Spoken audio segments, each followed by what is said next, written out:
you could have all the talent in the world, but without the work, without the focus, without the, determination and motivation to be able to fail 100 times over at something just to get good, if that's what you're desiring to do, then that's what you're up against.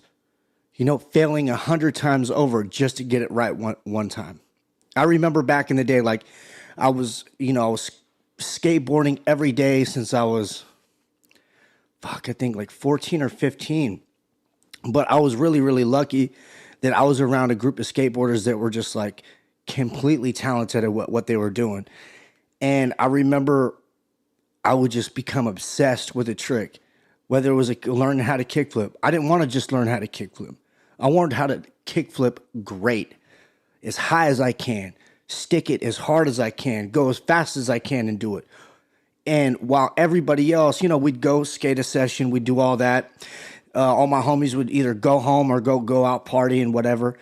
While they were out there partying or playing video games, I was out in front of that street light, failing 100 times over at one trick until I got it right. And I think that's the attitude that needs to be instilled in a lot of these youngsters so they don't just become a flash in the pan at something. Like pick something up and put it down 10 minutes later because it gets hard or they fail. Nah, I try to tell my kids this all the time. In order to succeed, you got to be willing to fail 100 times over.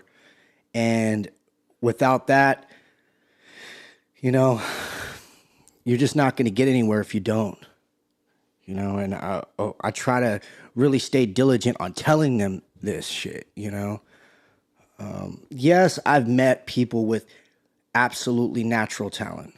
They didn't have to work as hard because just, by nature, they knew what they were doing. They had a genius in that.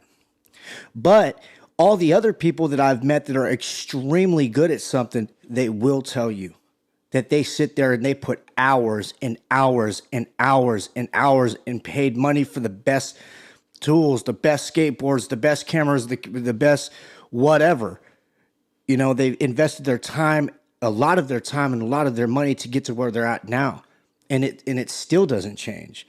You ask them how they got good, and they're going to say they put so many hours in while everybody else went home, they were there.